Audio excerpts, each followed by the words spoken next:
Hello, welcome to Prajim Technologies. I'm Venkat.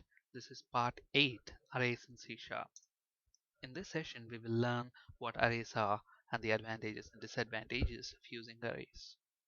Let's look at an example. Now, if I create a variable of type integer, I can only store one value within that. If I want to store more than one value in this variable, it's not possible. That's when arrays come into picture. If you want to store a group of similar data types in a single variable, you can make use of arrays. For example, let's say I want to store a collection of even numbers. To do that, I can create an integer array and store my even numbers. Let's see how to create an array. Let's say, for example, I want to store 3 even numbers, and obviously even numbers are integers. So I can create an integer array whose size is 3 and store 3 integers within that. So let's see how to create an integer array. Now, to create a variable of type integer, we say this is the data type, this is the name of the variable, and this is the value that we want to assign to that variable. But on the other hand, if you want to create an integer array, you'll say int of square brackets. So these square brackets indicates that we are going to create an array. And let's give it a meaningful name. For example, we want to store even numbers, so I'm going to name that. And okay, so we know that we are going to create an integer array. This is the type, and this square bracket indicates it as an array. And if it's an array, we know that it's a group of similar data types. In this case, group of integers. How many integers do you want to store? 1, 2, 5, 10.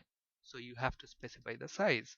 So to specify the size, you use the new keyword and say int, and then again within a square bracket, you specify the size of the array. In this case, I want to create an integer array and store 3 integers within that array. And how do I store these 3 numbers? Now, arrays are integer index based starting at 0. So the first element is at position 0. So even numbers of 0 equals 0 because the first even number is 0. Even numbers of 1, the second even number, which is 2. Similarly, even numbers of the third element is 4.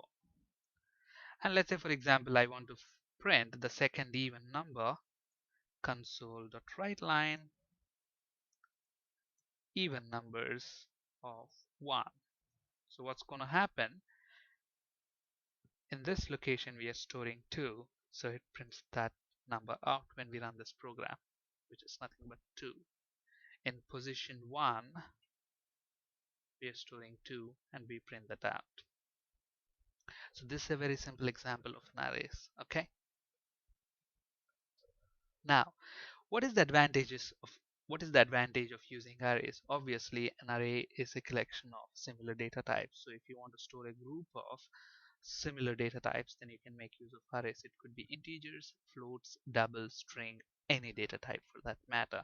For example, if you want to store, you know, your friends' names, a group of friend names, then you can make use of a string array.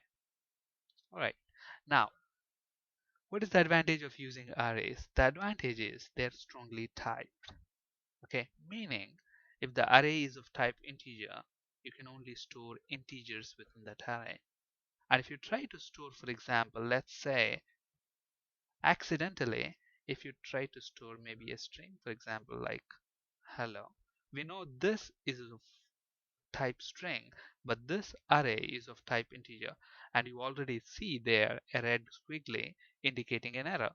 So cannot, if you look at the error message, it says cannot implicitly convert type string to int, because we know that even numbers is an array of type integer. Okay, so arrays are strongly typed. That's a very good benefit. Okay, we will realize the advantage of being strongly typed later when we compare arrays with other collection classes that are available within .NET Framework, which are nothing but lists, and generics, etc. So until then, don't worry about that. Just keep in mind that arrays are strongly typed in nature, which is definitely the greatest advantage of arrays. Okay, now what are the disadvantages of using arrays? The disadvantages are, once you initialize the size of an array, they cannot grow in size anymore. For example, in this case, the size of this array is 3. Now if I try to hold a fourth element within this array, for example 6. Now if I go ahead and compile this, and the way to compile is go to the build menu, say build solution, and if you look in the status bar at the bottom left hand corner, it says build succeeded, so no issues. But on the other hand, when you actually run this at runtime, you get an exception, and obviously you get an index out of range exception. Okay, so what does that mean? That means the array size is 3, but I'm trying to store a fourth element into that array, which is not possible.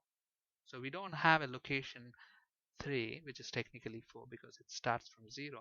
So the index is out of range if you want to store a fourth element into this array. And that makes sense. Okay, so what does this prove? This proves that once you specify the size of an array, it's fixed. You cannot, store more elements than the initial size. So it means arrays cannot grow in size over time. That's one disadvantage of arrays. Actually, within .NET, we have other collection classes like list, hash table, etc., which can grow in size automatically, which we'll be talking about later when we talk about those collection classes. So until then, don't really worry about them. Okay, so one of the disadvantages of using arrays cannot grow in size once initialized. Another disadvantage, we have to rely on the integral indices. There is no better way to store or retrieve items from the array. But if we use collection classes, it's very easy to store or retrieve items. We don't have to rely on these integral indexes, which we'll be talking about when we actually talk about collection classes in .NET. Okay, but for now, understand that the only way that you have to store or retrieve elements out of an array is to rely on these integral indexers. For example, let's say by mistake, if I try to retrieve an element, maybe instead of typing 1, by mistake I typed 10, and when I go ahead and build the solution, it compiles fine, no compile time error. But when I try to run this program, it gives me an index out of range exception because this location does not exist within this array. And why did that error happen? Because I have to rely on these integral indexers.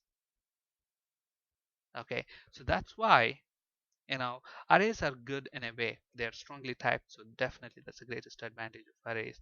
Once you define an array to be of specific type, you can only store that specific type of elements in that array. That's a greatest advantage. But the disadvantages are, once you define the size of an array, they cannot grow in size over time, number one. And number two, the only way to store or retrieve elements out of the array is to use the integral based indices, which is definitely error prone and a little complicated. But on the other hand, if we use the collection classes that are available in .NET Framework, they are type safe, number one, and also there are several convenient methods to store and retrieve elements out of that collection, which we will be talking about at a later point of time. Okay, most of the time in .NET, if we have to store a group of similar data types, we will be using generics, which we'll be talking about at a later session. But at this point, what you need to understand is an array is a collection of similar data types. There are advantages of using arrays which are strongly typed, and disadvantages are arrays cannot grow in size once initialized, and we have to rely on integral indexes to store or retrieve elements from the array. So that's it for today. Thank you for watching. Have a great day.